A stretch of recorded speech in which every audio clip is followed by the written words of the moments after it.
And now it's time for Power of Prophecy with your host, former professor at the University of Texas at Austin, career United States Air Force officer, and best-selling author, Texe Marrs.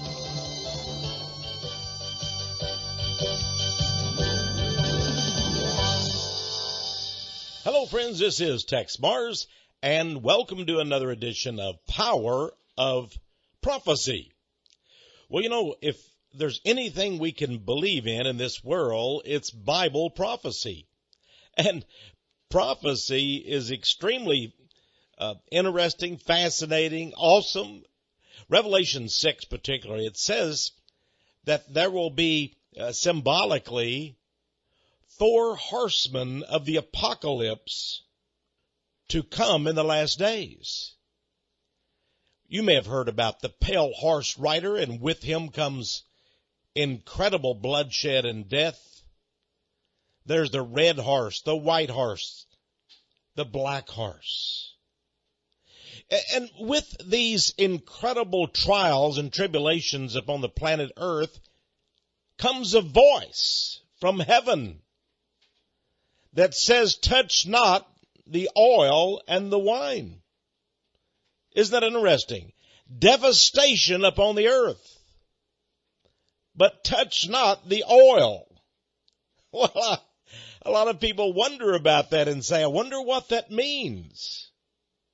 Well, there seems to be a big play for oil these days, and a lot of people want to put a touch on the black gold, the petroleum that we call oil. Now, I come from an oil-rich state here in Texas, and from the time I was a little kid, you might say I was almost immersed in oil.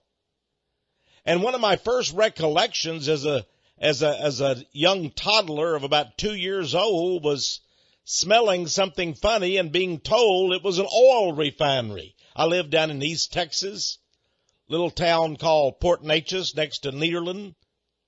And when we kids would just take a little walk from our house, there was refineries on every side of us, oil refineries. And we got used to the smell of oil everywhere.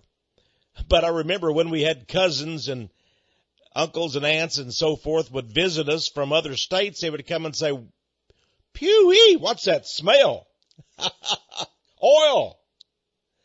And having lived right there with it, we got used to it. Well, I have a lot of relatives who've worked in the oil industry. My own brother, he's passed away to be on with the Lord now, but he was an executive for Sunoco Oil Company for many years, and in the oil industry with other companies as well. He and I had a lot of discussions about oil, petroleum, about the future of America and its oil and energy supplies. He disagreed with me on a few points. He was more into the oil industry and the corporate world than I was. But a lot of what he said made sense, and starting off in that career as a petroleum landman, he was out on the hustings and he saw a lot of the oil fields and knew where oil exploration was going on, and he also visited a lot of the oil derricks out in the Gulf and such, and he knew oil. That's one thing I can say about my brother Troy. He knew oil. And I remember back in 1973, I believe it was, we had the huge oil crisis here in America.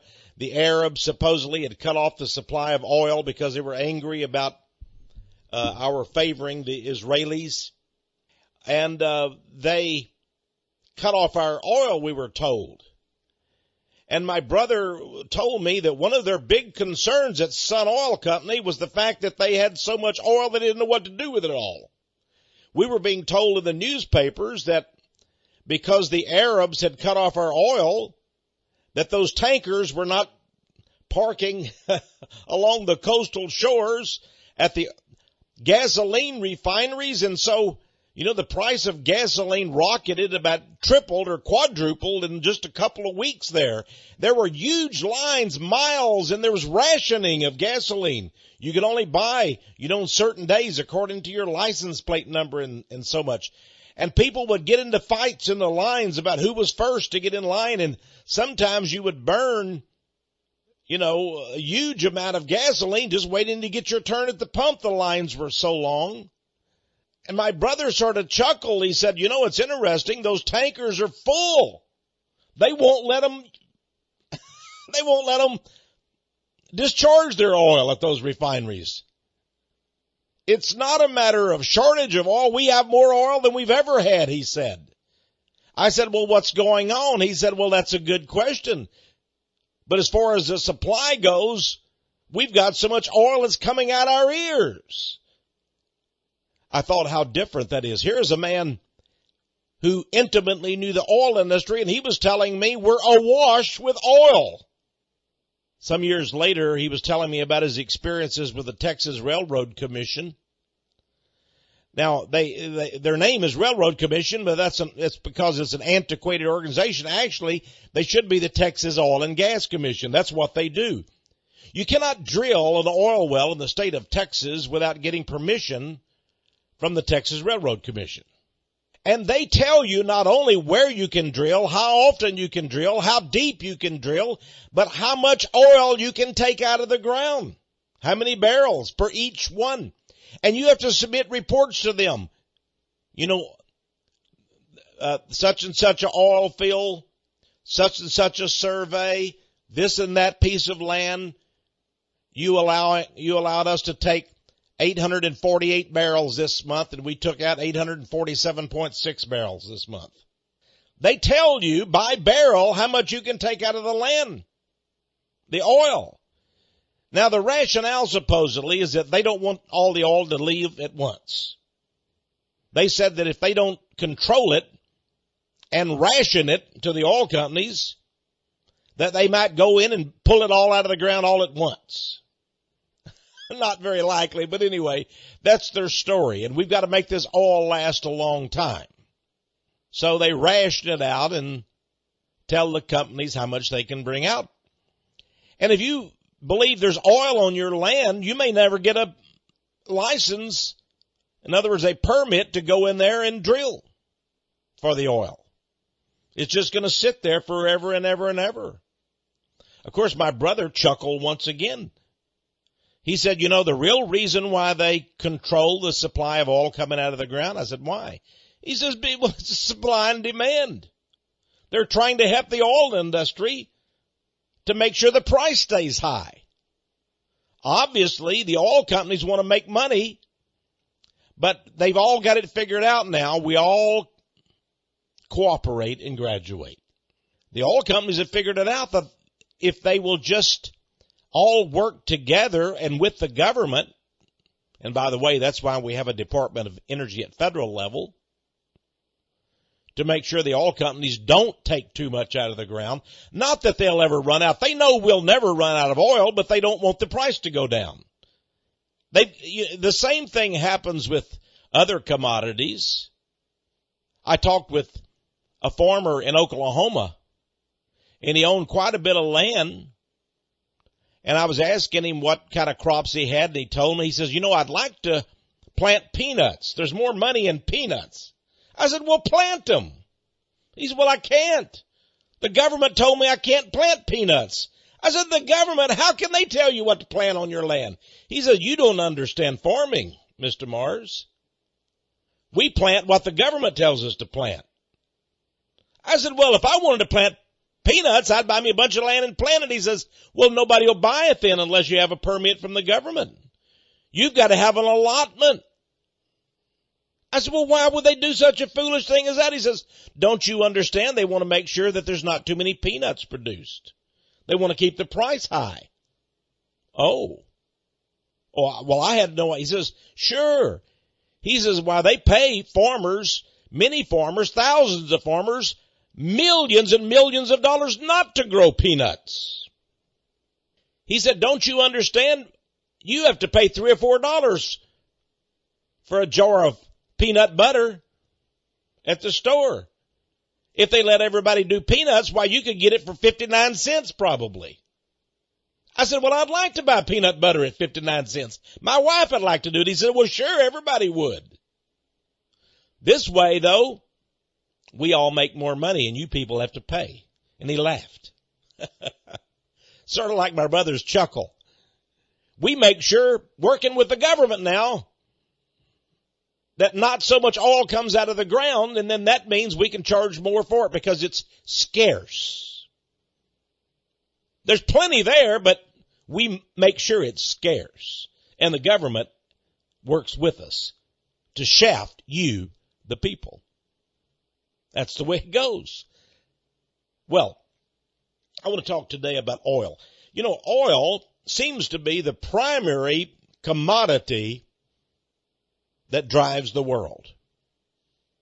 Now, I know we need a lot of oil and gas to drive the world, to heat our homes, to run our automobiles and so forth, our airplanes. Even industry needs for its machinery a certain amount of oil. I understand all that. But it seems this is one resource that God has made a lot of.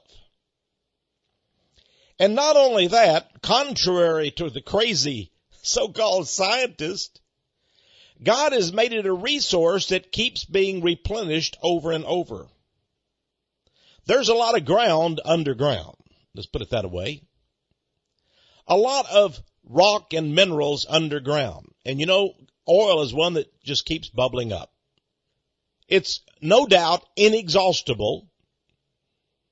And scientists that are worth anything admit that we have been lied to for many decades, ever since the Rockefellers began the huge commercial oil industry in America. And yes, it was the Rockefellers.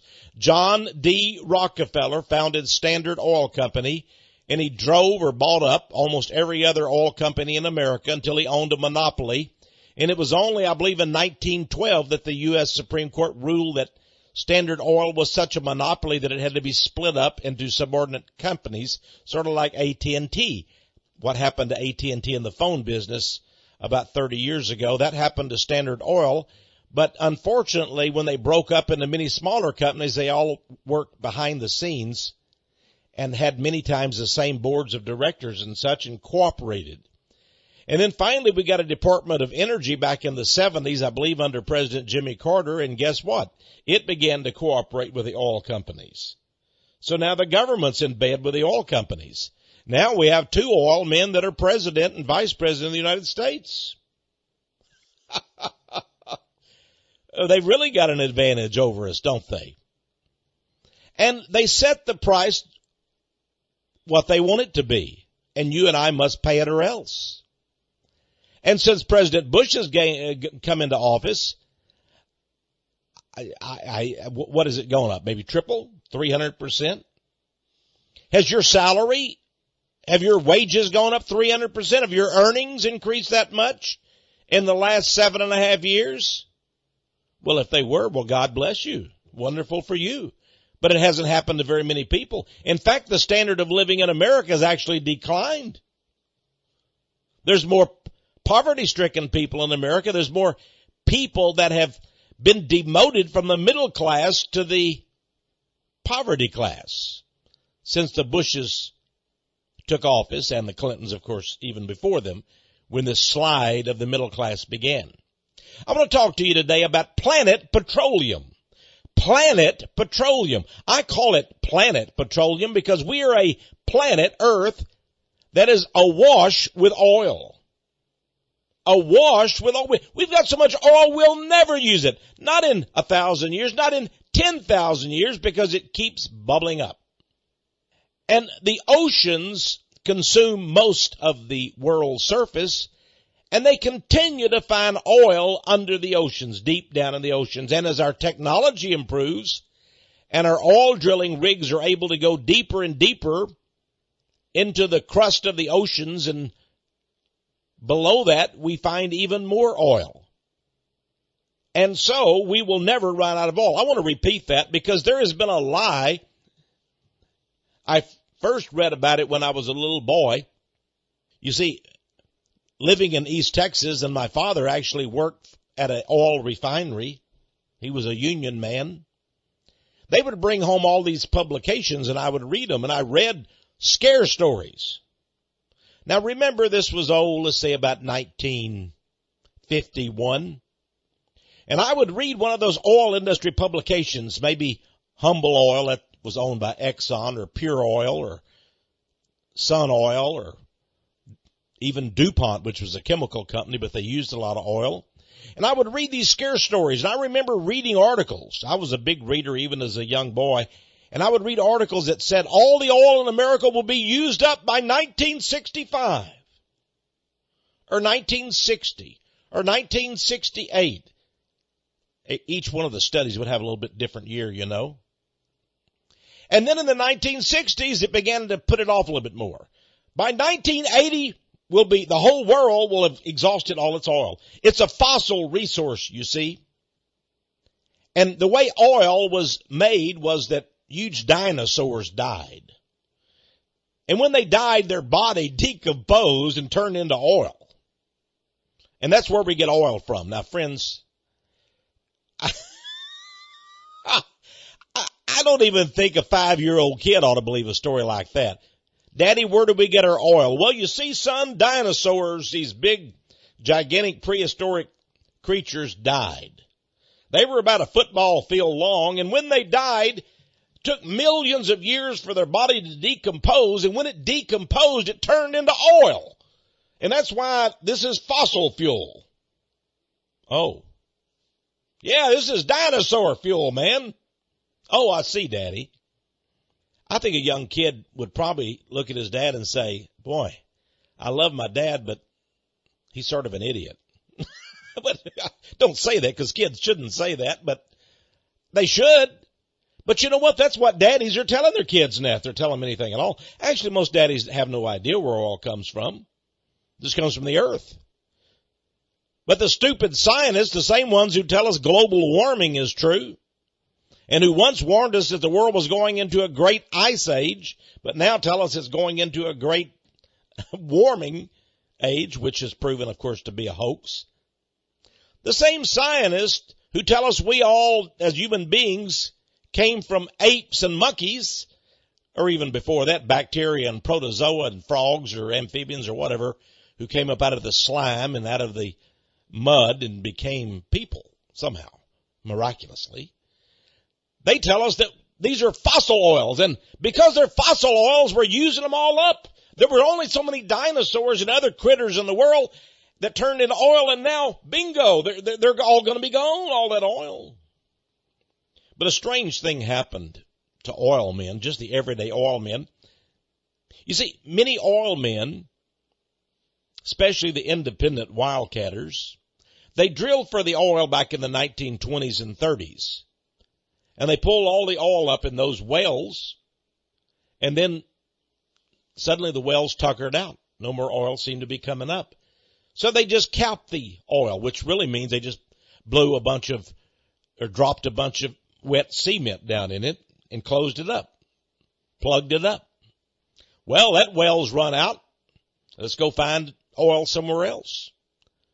Well, you know, some oil men, though, said, there was a little bit of oil in there. I think I'll go ahead and open it back up, take the concrete cap off, and take what's there. Because oil, after all, has gone up now. It was, selling $5, $6 a barrel back then, but now it's selling, $50, $60, $70. Now it's up to what? $115, $117 a barrel. So they're finding that it's worth their while to go back and uncap those old oil wells and try to get whatever little bit is left. It was only the dregs, they thought. But hey, even dregs are worth some money when oil is now $117 a barrel. But to their amazement, when they brought in the new rigs and began to drill again, and those old oil wells that they thought were empty, they were full up again. Somehow, something had happened deep under the earth, and all the percolating had occurred, and new oil was there. And the wells produced just as if they were new once again. Evidently, there are natural processes, biotic processes going on under the earth. You see, the oil industry really just began in earnest around the turn of the 20th century. So they didn't know this. So many of the oil fields, such as Spindle Top and others that they, in Beaumont, Texas, that they capped off, they're only now going back.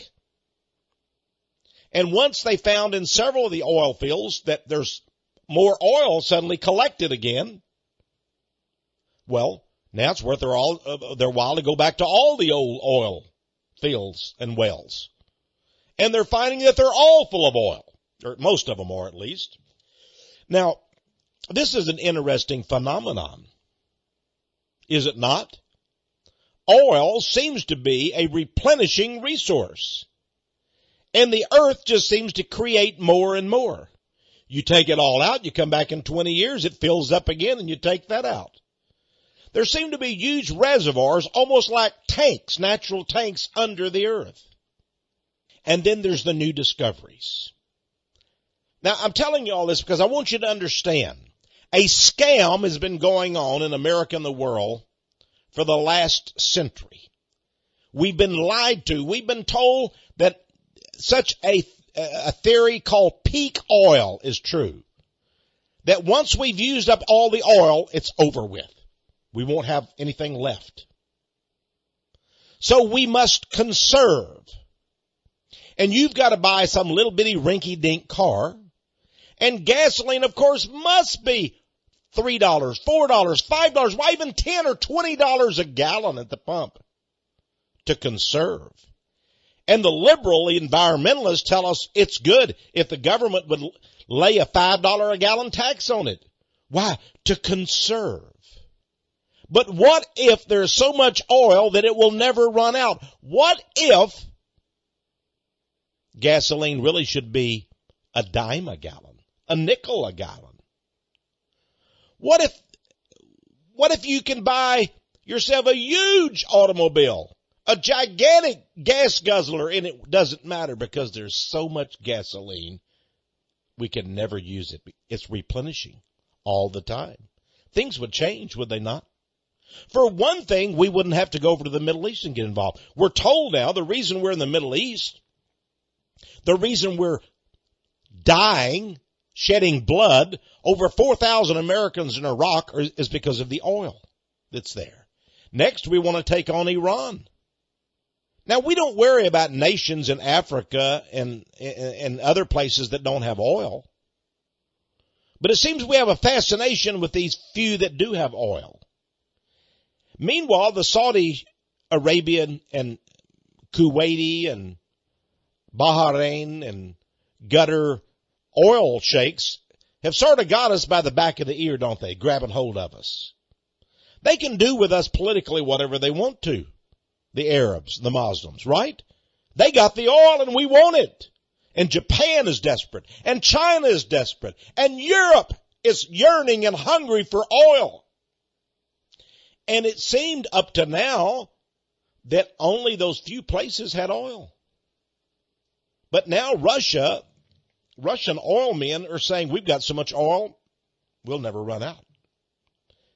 And from what I understand, the American oil companies are just saying, shh, don't tell anybody. Don't tell anybody. They're telling the president of Kazakhstan, shh, don't tell everybody that those Baku oil fields have so much oil. Shh. They're telling Canada, pass environmental laws. Don't get all that oil out right now. Don't start bringing it up. People will find out we have too much oil. What happens when the people, the common people, the men and women of this world, the working people, begin to understand that the world is Planet Petroleum awash with oil? They'll demand the price come down. They'll demand it. Now, I want to tell you about just recently some oil discoveries. And I don't think that most of you have heard about these things. They're not really broadcast much on the news. It's rare if you hear anything at Fox News Network or MSNBC or ABC or CBS. I don't think Katie Couric is going to tell you about this on the CBS News or Brian Williams or NBC, ABC. No, you're not going to read this in the New York Times. But I have gone to some extensive research to find out some amazing things. Oil is being found everywhere. And then no sooner is it discovered than everybody is told to shh, keep quiet about this. Let's look at this, because I want you to understand something. America has so much oil, we ourselves don't have to buy 1 gallon from a foreign source. We don't need Middle East oil. We don't need Venezuelan oil. We have plenty right here in our own homeland. But they don't want you to know about it. And by the way, I also want you to understand another fact. John F. Kennedy, this is one of the reasons I believe he was slain. He refused to go along with this environmental malarkey. Did you know that John F. Kennedy was opposed to environmentalism? That's right. You'll have to read a book we've got. It's entitled Battling Wall Street. Battling Wall Street, the true story of President John F. Kennedy. He told U.S. Steel, no, you will not raise your prices. That's right. He told the oil companies, no, you will not raise your oil prices. They didn't like that. They were glad when he was gone, the corporations, so that they could start gouging us. And one of the things they did was to invent an environmental movement. It hadn't even really existed up until President Kennedy's time. Then all this malarkey about Mother Earth and the green movement, environmentalism and Save Mother Earth and Gaia, and all of this suddenly came to the fore. The Endangered Species Act, and they twisted the arm of Richard Nixon, and he was already in desperate straits as president, and so he approved the Endangered Species Act. I want you to understand there's many so-called conservation and environmental groups today, nonprofit groups.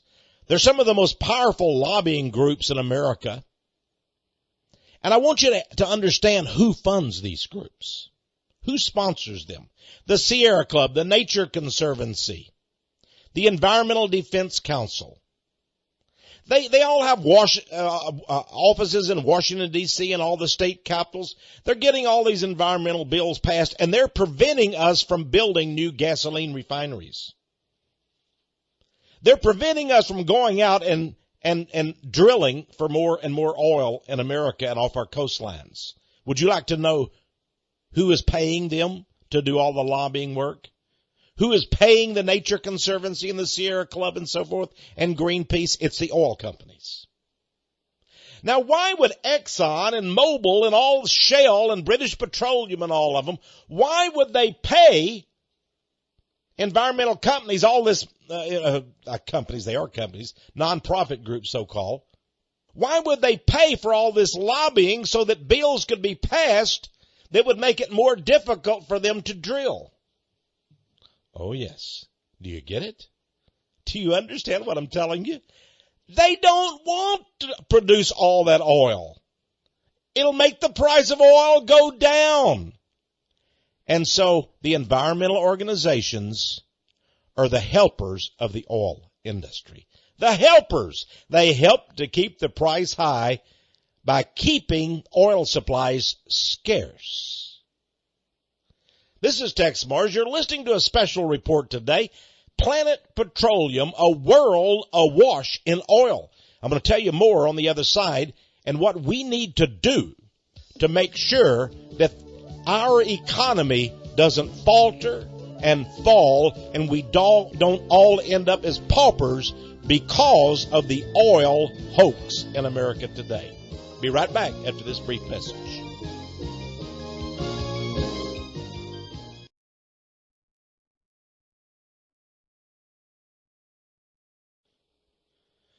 Did John F. Kennedy oppose the moneyed elitists who gave us the powerful environmental movement? Well, Dr. Donald Gibson from the University of Pittsburgh says that's exactly what happened. And he's written a fascinating book, the only book like it that I've ever seen.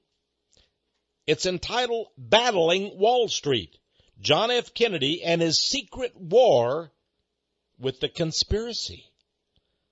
Did you know that John F. Kennedy was at war with the conspiracy? Oh, yes. Just a few weeks before his death, he gave a speech in which he warned the American people about the secret societies. That's right.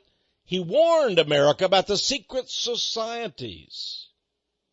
Now, in this book, Dr. Gibson documents how JFK took on Wall Street, and he made many bitter enemies in the process.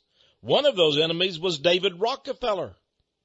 President Kennedy made it plain that he was pro-growth. He was for industrial growth. He wanted to put men to work in the factories, in the manufacturing of America. Oh, this brought him into direct war, direct conflict with the elitists on Wall Street, because even then they were figuring out ways that they could outsource jobs, outsource manufacturing, how they could put America out of work. After JFK died, America became a rust belt. Through the Midwest, all the factories and manufacturing plants began to close one after another.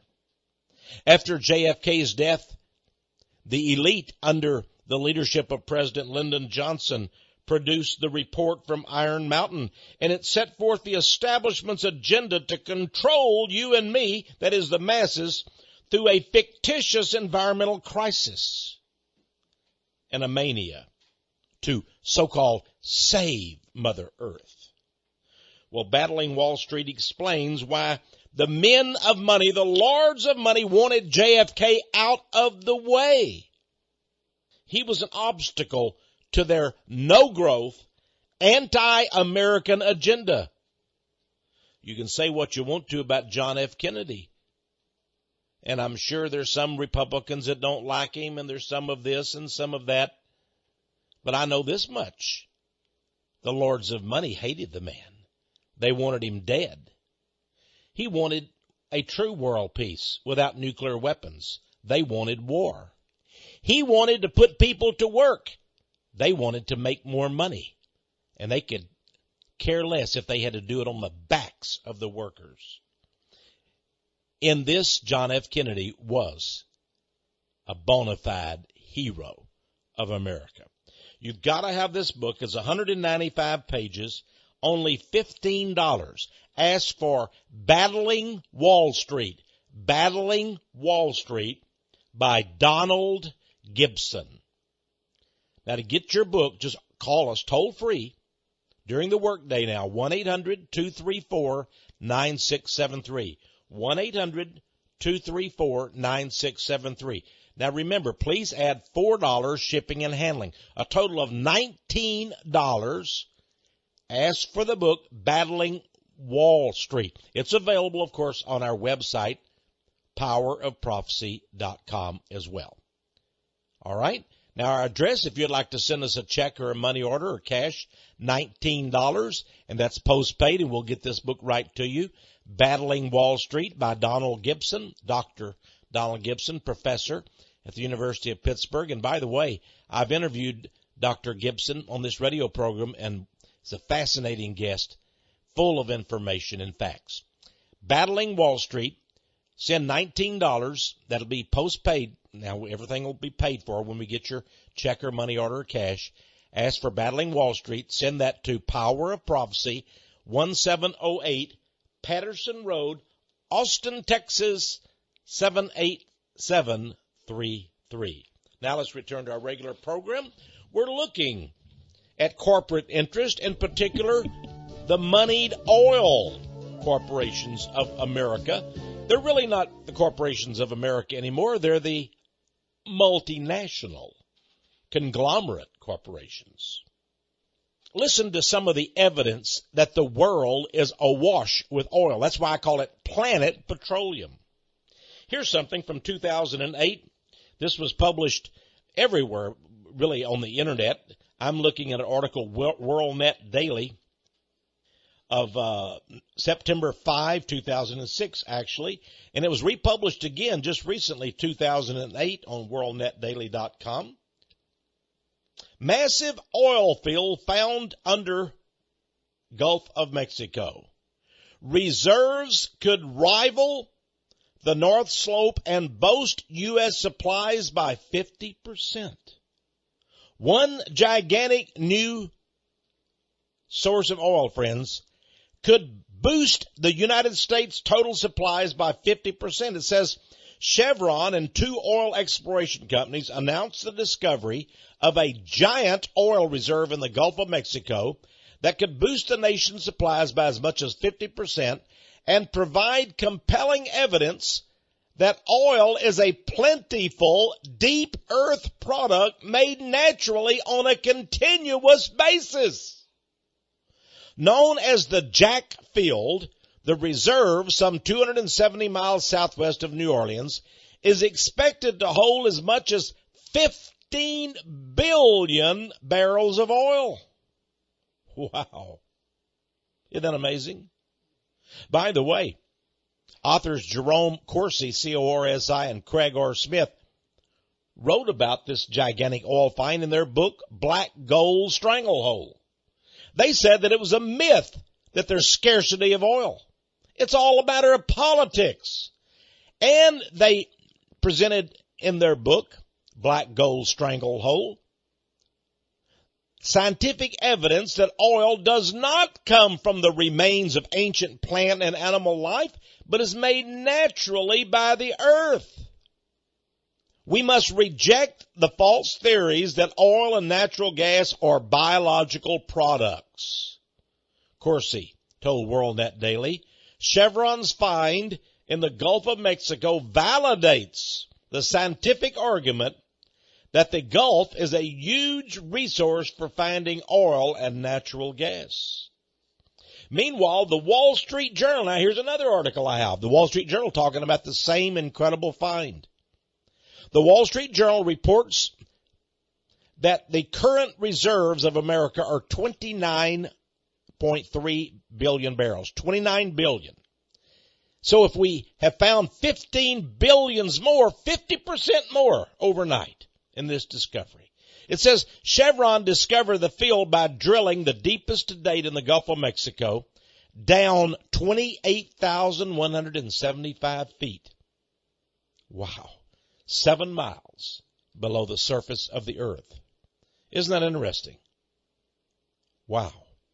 Now I want to mention to you, friends, the second biggest source of oil in the world is in Mexico, in the Gulf of Mexico, on the coastlands there, you know, right off the land mass of Mexico.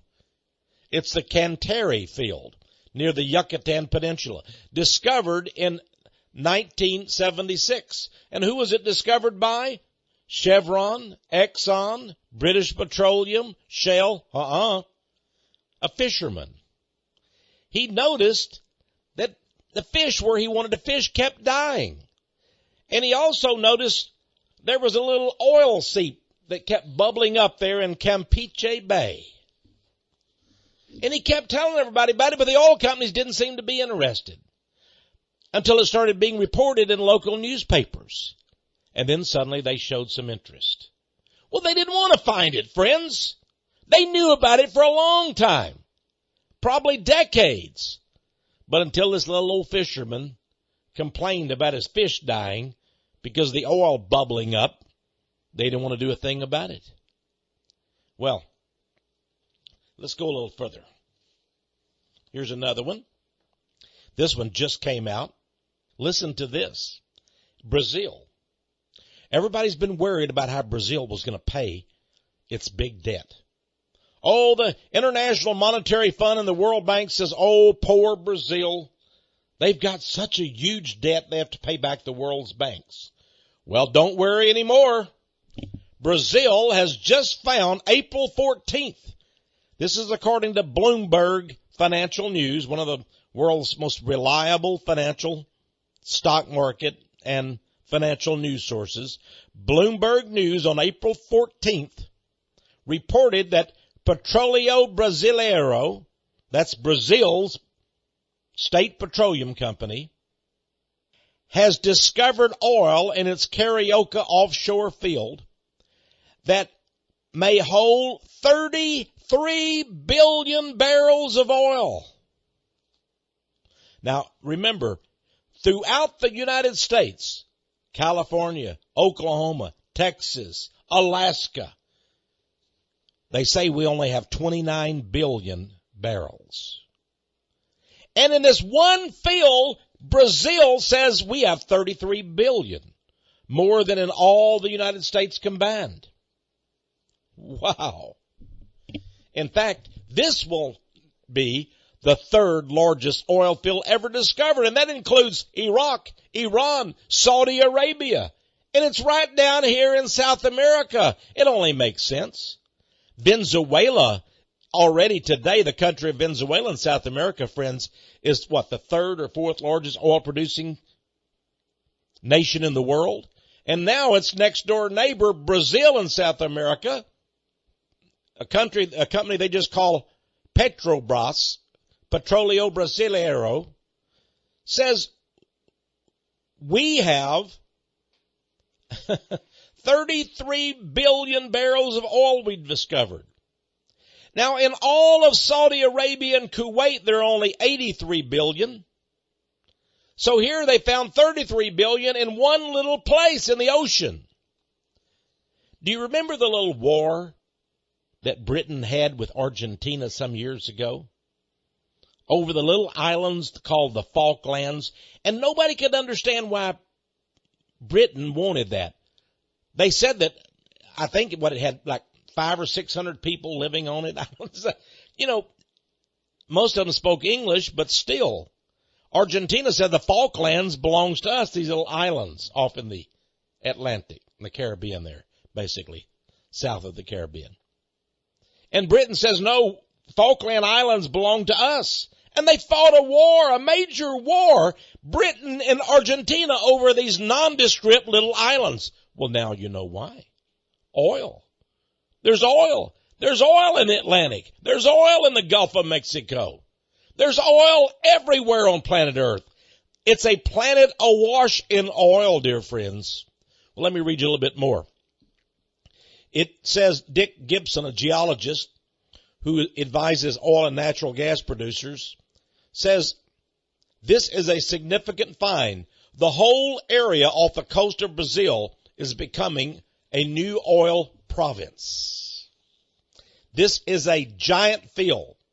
Well, Merrill Lynch, one of the largest Wall Street firms in the world, their oil industry analysts, Frank McGann and Sharif Koya, said in a note to clients, quote, this is a giant field under any circumstances, and it potentially dwarfs Brazil's existing reserves. Brazil, until this oil find, had said that it held an estimated 12 billion barrels. Now, with 33 billion more, they will have 45 billion, almost twice as much as the United States alone. Wow. Now remember, I told you about the Jack field discovered by Chevron in the Gulf of Mexico. That was discovered in 2004. And now, a few years later, they discover one that's even bigger down in Brazil. By the way, the Brazilian stock market went wild. Almost every company, the telephone company, department stores, everything, everybody wanted to buy into Brazil. They said Brazil's going to be one of the richest countries in the world. All that oil. But watch out. Do you really think the oil companies are going to let all that oil come up out of the ground? Maybe they will find there's problems. Yeah, it's too deep. Well, it just didn't pan out like we thought. Well, our newest wells, oil rigs show that it's not as significant as we thought. They'll find some way to cover it up. This news keeps coming out, and they keep finding ways to cover it up.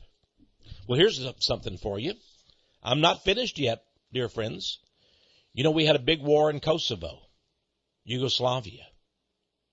A lot of people said, why should NATO and the United States send all those troops, all those Air Force reserves? We spent billions of dollars to become involved with this war in Kosovo. Why? What is that all about? Well, they don't have anything of interest there. Aha! Well, hold on, dear friends. Listen to this article from Global Research, February 19, 2008, entitled, and listen to this, Large Potential Albanian Oil and Gas Discovery Underscores Kosovo's Importance. Oh, do you think the oil companies knew about this beforehand? Do you think that might be why we're in Albania, Yugoslavia, Serbia, Kosovo? Well, according to this report, Swiss-based Manus Petroleum Corporation broke some news. Evidently, large prospects of oil and gas reserves in Kosovo. Already, they've found around 3 billion barrels of oil. Well, how interesting. In Kosovo. Now we know why we fought a war there and why Clinton sent our Air Force in there and bombed passenger trains and skyscrapers. And then we took the president, what was his name, Milosevic, put him before the world court and tried him. We wanted the oil. Or maybe we wanted just to bottle it up, tighten it up, turn off the spigot. But wait, there's more. Here's another story that just came out. Massive oil deposit in North Dakota. North Dakota. Why, nobody wants to live in North Dakota. Nobody cares about that wilderness area, do they? South of North Dakota, I mean, that's the armpit of America. Oh, yeah, well, hold on. February 13th, 2008. Massive oil deposit could increase U.S. reserves by 10 times. America, says this news report, is sitting on top of a supermassive 200 billion barrel oil field that could potentially make America energy independent and until now has largely gone unnoticed. Thanks to new technology, the Bakken Formation in North Dakota, that's Bakken, could boost America's oil reserves by an incredible 10 times and give Western economies, especially the United States, the trump card against OPEC's squeeze on the oil supply. It could even make Iranian and Venezuelan threats of disrupted supply irrelevant. Well, can we really believe this report? Yes, it came out from the U.S. Geological Survey. The Bakken Oil Formation covers North Dakota and portions of South Dakota and Montana. And with new horizontal drilling technology, it is believed that 175 to 500 billion barrels of recoverable oil held in this 200,000 square mile reserve can be brought up from the ground. And listen to this. This oil reserve was initially discovered in 1951. But the oil companies had overlooked it since then. Oh, yes. Oh, sure. But the U.S. Geological Survey did a study in 1999. But it was not until 2007 when a small company, EOG Resources of Texas, drilled a single well in partial North Dakota that is now expected to yield 700,000 barrels of oil, that real excitement and money started to flow into North Dakota. Marathon Oil is now investing $1.5 billion and drilling 300 new oil wells. This is expected to be the greatest boom in oil discovery since oil was discovered in Saudi Arabia in 1938. Folks, you want to make some money? Go to South and North Dakota. But who found it? Some little old bitty nondescript oil drilling company. Who found the oil down in Mexico? A huge oil find. A little fisherman that complained about the oil bubbling up and killing the fish. Everywhere I drive in Texas, some years ago, my dad asked me, he said, son, you want to visit the place where you were born, Fred, Texas, in East Texas? He's not much there, but, a little for sentimental value. Why don't we go visit your birthplace. I said, okay, Dad, that'd be great. I'd only visited Fred a couple of times when I was a kid. So here I was about 25 years old. Dad said, let's go visit Fred. Well, you know, Fred is sort of a big standing joke in Texas. You know, there's the old joke, you know, because Texas has so many place names that are sort of funny. You know, we have a London, Texas, and a Moscow, Texas, and Albany, Texas, Cleveland, Texas. It goes on and on. But there's the old joke, you know, about somebody visited Texas and they said, wrote back home and they said, I slept in comfort between Fred and Alice. I slept in comfort between Fred and Alice. And, of course, the joke naturally is there's towns in Texas named Fred and Alice in Comfort. And so the joke is a true one, but it sounds a little funny. So we went to Fred, Texas, of all places, little burg. Probably only has a few hundred people in East Texas. And Dad says, right there was where our house was. The house was no more. Yeah, that's where you were born, in that house, a mid-nurse delivered you. And we walked on that land. And as we were walking on the land, I noticed there was oil that had seeped up. And there was actually oil on it. And I talked to my dad about it. He said, yeah, he says, you know, I didn't know a thing about oil at the time. I didn't know there was oil here, but there's oil here. And he said a company came in. They didn't call themselves an oil company. They had another name. And they paid me a lot more than everybody else was getting for their land in these parts. So I sold them the land. Some years later, somebody told me that actually was an oil company under a dummy front name. And they were buying land out in this area. And they just bottled it up. He said, they don't even drill here. I said, well, Dad, look, the ground is bad here. You can see there's actually oil markings. You know, it's you've seen where oil kills the grass and everything. You could see there was oil that had come up to the surface. It was so much oil there and was sort of sitting on the top in, you know, very thin, little bitty shallow puddles, killing all of the brush and such. My dad said, oh, yeah, there's plenty of oil here, but they'll probably never get around to drilling it. Never get around to drilling it, but there's plenty of oil there. And my poor old dad sold it probably for a pittance. And went to work as a working man, a union man, making money by the hour, barely keeping his family fed, but he was a hard-working man. I remember my dad worked many overtime hours. You know, they'd pay you time and a half, double time on holidays. And my dad, to keep our family going, would work a lot of hours, sometimes 60, 70 hours a week. And yet he had owned that oil land all the time, sold it to a company that had a fake name because they didn't want to tell people that they were an oil company buying up their land. Just one story of many. Does that make me bitter? Nah, not at all.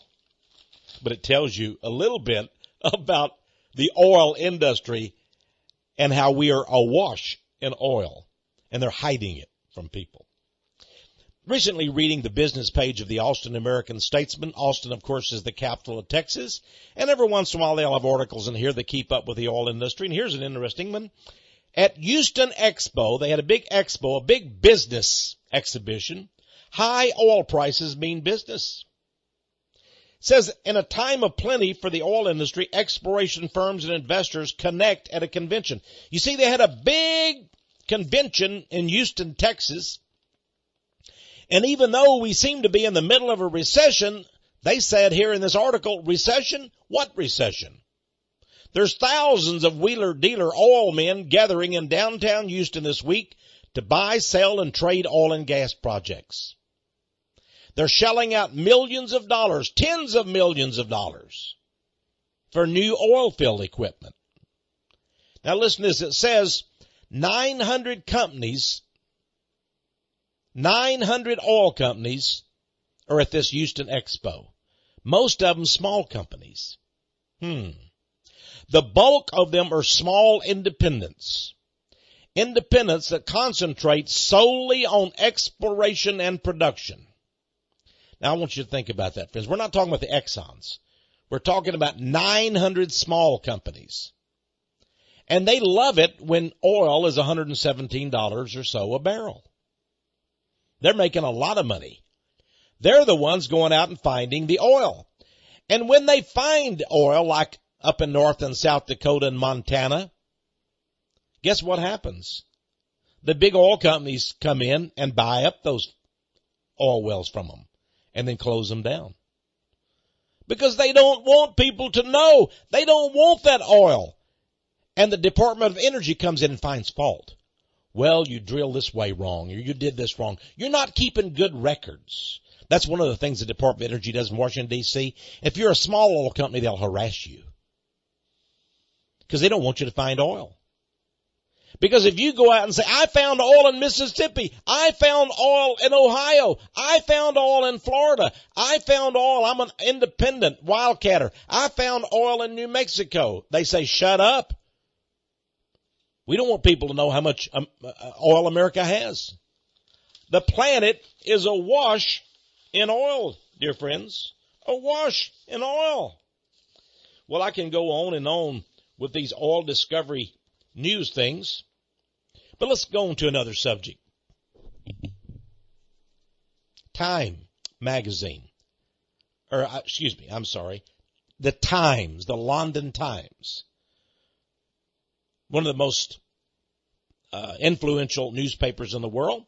Here's a January 18, 2008 article I wanted you to know about. It says, world is not running out of oil, say experts. According to the business editor, the world business editor of the London Times newspaper, it says, doom-laden forecasts that world oil supplies are poised to fall off the edge of a cliff are wide off the mark, according to leading oil industry experts. Wow. A landmark study of more than 800 oil fields by Cambridge Energy Research Associates has concluded that the rates of decline are very small, and oil output will continue to rise over the next decade. Awash with oil. But it is true, the environmental movement doesn't want us to build any more gasoline refineries, and that's just fine with Exxon and Shell and Texaco and all the others. They don't want them built either. The more gasoline refineries are out there, the more gas will be available at the pump, and the cheaper the price will be. So they're more than happy to get in bed with the environmental nonprofit groups. And the Department of Energy, run by the oil companies, says, oh, yes, sir, brother. We've got to keep oil and gas expensive to conserve. But there's no reason to conserve. Now, friends, there's only one way to fight lies, and it's with the truth. Tell everybody you know all of this stuff about peak oil is baloney. The world is Planet Petroleum. We are awash in oil. There's so much we'll never run out, and it keeps providing more and more and more. This is Texe Marrs. It's great to be with you this week. You know, isn't it absolutely fun? Isn't it thrilling to know the truth? You know, Jesus said the truth will set you free. And that's what we do here at Power of Prophecy. We simply tell the truth. It makes some people mad. It makes some people angry. It makes them furious because they want to live the lie. But not me. How about you?